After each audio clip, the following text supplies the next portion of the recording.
नमामि समीशान निर्वाण रूपम विभुं व्यापकं ब्रह्म वेदस्वरूपं निजं निर्गुणं निर्विकल्पं निरीहं चिदाकाशमाकाशवासं भजेऽहम्। शीश गंगा की धार भूल कैसे करूं तेरी सेवा। ओम नमः शिवाय, ओम नमः शिवाय, ओम नमः शिवाय, ओम नमः शिवाय। ओम। असमय में भगवान के ऐसे सब लोग बोलेंगे, कहने में बहुत सरल है मगर समझने में बहुत कठिन है। ऐसे लोग बोल देंगे भगवान जो करते हैं बहुत अच्छा करते हैं, कहने में तो बहुत सरल है मगर समझने में बहुत। कई लोग ऐसे होते हैं जो भगवान की बहुत सेवा करते हैं और अचानक कुछ हो जाता है तो लोग जो है कहते हैं भगवान की हमने बहुत सेवा की, हमारे साथ ऐसा हो गया। ये नहीं समझते कि हाँ ठीक है, भगवान ने जो किया है वो अच्छा ही किया होगा। हो सकता है इसके बहाने उसका कोई बहुत बड़े कष्ट होंगे और वो छोटे में चले गए। कभी कभी ऐसा ही होता है। एक राजा थे,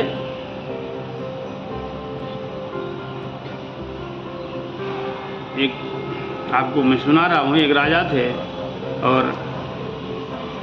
राजा की दासी ने जाकर के पानी का एक कोई मग था, जग था, पानी देने गई और वह जो है जग गिर गया नीचे और राजा की उंगली जग के नीचे कुछ धार थी ऐसी कि जिससे वो थोड़ा सा उंगली कट गई। तो राजा ने अपने दासी को कहा इसे मृत्यु दंड देंगे। राजा का मंत्री आया, राजा का मंत्री कहा, ये दासी ने कहा कि हमने तो कोई गलती की नहीं और मेरे मृत्यु दंड को बोल दिए। राजा ने कहा ठीक है, और मंत्री ने कहा ठीक है। राजा के पास गया और बोला कि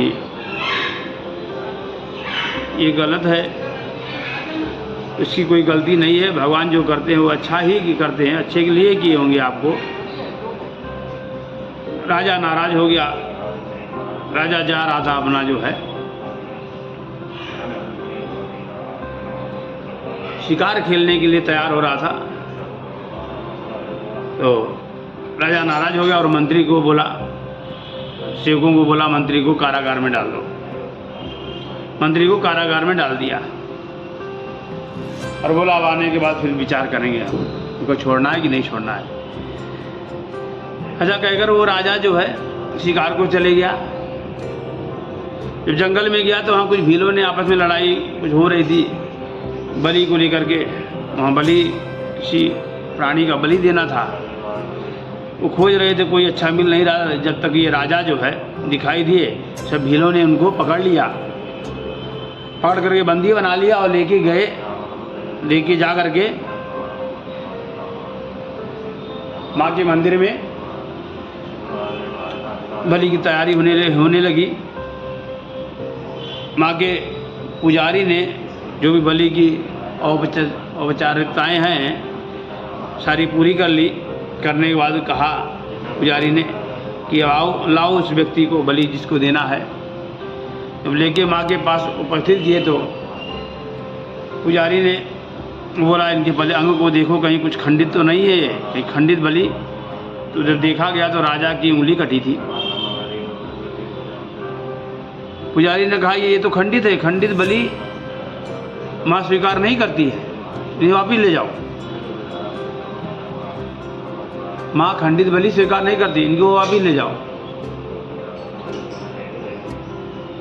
भीलों ने राजा को फिर वहीं जहाँ से लिया था, पकड़ा था, वहीं लाकर छोड़ दिया। और राजा जब अपने घर को आया तो राजा मंत्री को बुलाया और दासी को बुलाया। बोला दासी को मृत्युदंड नहीं दिया जाएगा, इसको तो छोड़ दो। मंत्री पूछा क्यों राजा? बोले आज मेरे साथ ऐसी ऐसी घटना हुई, मैं शिकार खेलने को गया, वहाँ पे हमको पकड़ लिए भीलों ने, उनको नहीं मालूम था मैं राजा हूँ, और जब बलि के लिए पकड़ लिए तो वहाँ ये उंगली कटी थी, इसके कारण मेरी जान बच गई। तो मंत्री ने खूब तेज से हंसा, बोला प्रभु जो करते हैं बहुत अच्छा करते हैं। फिर राजा बोला ठीक है, मेरी तो उंगली कटी थी, मैं बच गया, लेकिन आप भगवान जो करते हैं अच्छा करते, मैं आपकी बात मान गया, लेकिन आपने कौन सी गलती किया जो आप जो है इतना खुश हो रहे? बोले राजा इसलिए मैं खुश हूँ कि यदि आप हमको जेल में नहीं डाले होते, बंद नहीं किए होते जेल में, तो कभी ऐसा हुआ कि जब आप शिकार खेलने गए तो हमको नहीं ले गए, और हमको लेके जाते तो आप तो खंडित थे, बच गए, हम तो पूरा अच्छे भले पंडित थे, हमारा तो बलि चढ़ गया होता, तो भगवान आपसे ज़्यादा हमारे ऊपर कृपा की। तो ये कहना तो बहुत सरल है, लेकिन मानना बहुत मुश्किल है। कहना बहुत सरल है, इसलिए हर प्राणी को यही समझना चाहिए। शिव तत्व, शिव पुराण में कथा यही कहती है कि भगवान के प्रति विश्वास रखो, और जैसा भी है, जाई विधि राखें शिव वही विधि रही है। और एक और भी कथा आती है, एक चोर था, वो चोर जो है रात के 12 बजे गया चोरी करने। कहाँ पे? शिव जी के मंदिर में चोरी करने गया तो शिव जी के शिवलिंग के ऊपर जो गोमुखी टंगी थी, वो घड़ा जारी टंगी थी, वो जो है ऊंची थी। तो चोर देखा कि कुछ है नहीं, कैसे इसको चोरी करूं, किस तरह उतारूं इसको। वो क्या करा, शिव जी के शिवलिंग पर ही चढ़ गया उतारने को। शिव जी भोले हैं, भोला है शिव जी, तो प्रसन्न हो गए, बोले वाह भक्त वाह। लोग बेलपत्री चढ़ाते हैं, आके दूध चढ़ाते हैं, दही चढ़ाते हैं, दूध दही शक्कर शहद ये सब चढ़ाते हैं, पूजा करते हैं। ये तो ऐसा भक्त है कि अपने खुद को ही समर्पण कर दिया, भगवान प्रसन्न हो गए। जब भगवान बोले मैं तुम्हारे ऊपर बहुत प्रसन्न हूँ, तू वर मांग, मैं वर देना चाहता हूँ। वह चोर बोला प्रभु मैं एक चोर हूँ, चोरी करता हूँ, मैं तो कुछ ऐसा काम नहीं किया प्रभु। बोले शिव जी भोला है, भोला नाम इसीलिए है। शिव जी ने कहा मैं नहीं जानता कि तुम चोर हो, मैं तो यही जानता हूँ कि रात के 12 बजे तुम आ करके खुद को अर्पण कर दिए, तुम्हारे जैसा भक्त तो कोई है ही नहीं। अब तो कुछ तो वर मांग। बहुत कहने पर हुआ वर मांगा, कहा कि प्रभु मुझे देना ही चाहते हैं तो मुझे ये दीजिए आप कि मुझे कुछ ऐसी जीविका मिल जाए जो कि मैं अपना जीवन यापन करूं, केवल यही वर दीजिए हमको बस, बाकी और हमें कुछ नहीं चाहिए प्रभु। आपकी अविरल भक्ति मिल जाए और मुझे जो है जीविका चलाने के लिए कुछ साधन मिल जाए प्रभु। भगवान ने आशीर्वाद दिया। और कई ऐसे दृष्टांत आते हैं भगवान शिव जी के, कोई भी एक नियम से किया जाए तो भगवान तुरंत प्रसन्न होते ही हैं। उनका नाम ही भोले बाबा है।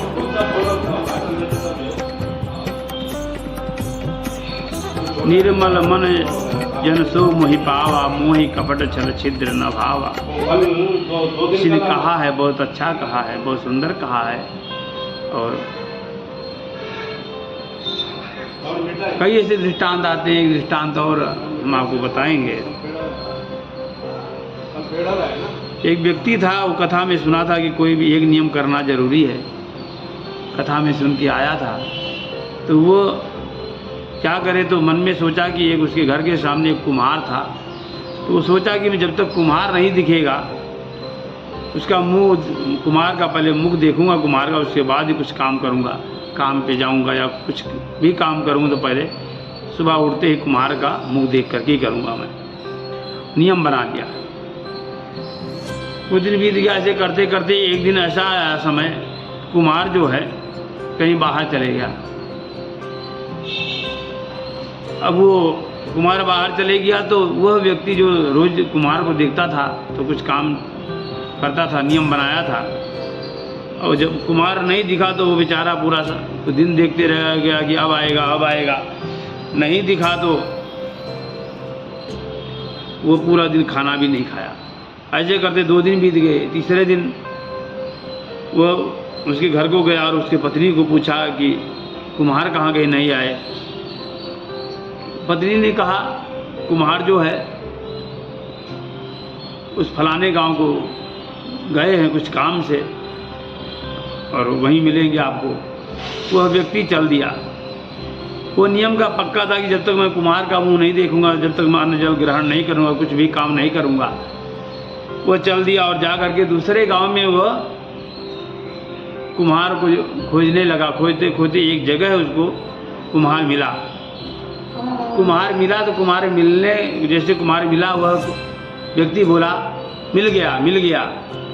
जब वो मिल गया बोला, उसी समय कुम्हार जो है एक उसको कुम्हार को सोने का एक घड़ा मिला था कहीं, तो वही उस घड़े को जहाँ रखा था उसे खोद के निकालने गया था। खोद के निकाल रहा था, जब तक ये व्यक्ति बोला मिल गया, तो कुम्हार डर से बोला कि किसी को बताना मत, इसमें से आधा तुम भी ले लो। तो वो व्यक्ति बोला कि आधा क्या है, मैं ले लूं। कुम्हार सोचा कि ये देख लिया है। तो वो जो है सोने का घड़ा था और सोने के घड़े को कुम्हार ने खोद के निकाला और वो व्यक्ति देख लिया। तो बोला ठीक है, हम आधा आपको दे देंगे, आधा आपको दे देंगे। बोला तो कहने का तात्पर्य यही है कि कोई भी नियम से यदि भगवान का भजन कीर्तन या कुछ भी भगवान कृपा से कुछ भी किया जाए तो वह फलदायी होता है। कहने का मीन यही तात्पर्य है। और इसलिए श्री श्रावण मास, संपूर्ण श्रावण मास बहुत ही सुंदर है, बहुत लाभकारी है। प्रतिदिन पार्थिवेश्वर शिवलिंग बनाए और पार्थिवेश्वर शिव जी की पूजन करें। आगे की कथा मैं कल फिर आपको सुनाऊंगा। ओम नमः शिवाय, ओम नमः शिवाय, हर हर भोले नमः शिवाय। ओम जटाधराय शिव जटाधराय, हर हर भोले नमः शिवाय। ओम नमः शिवाय, ओम नमः शिवाय, हर हर भोले नमः शिवाय। शिव त्र्यंबकेश्वराय शिव त्र्यंबकेश्वराय, हर हर भोले नमः शिवाय। ओम करचरणकृतं वा कायजं कर्मजं वा श्रवणनयनजं वा मानसं वा पराधं विहितं वा सर्वमेतत्क्षमस्व। जय जय करुणाब्धे श्री महादेव शंभो। तुमेव माता च पिता तुमेव बन्धुसखा तुमेव विद्या द्रविणं तुमेव सर्वं मम देव देवा। यदक्षरं पदं भ्रष्टं मात्राहीनं च भवेत् तत्सर्वं क्षमतां देव। काशी विश्वनाथ नमोस्तुते। ओम नमः शिवाय नमः। ओम नमः शिवाय नमः। ओम नमः शिवाय नमः।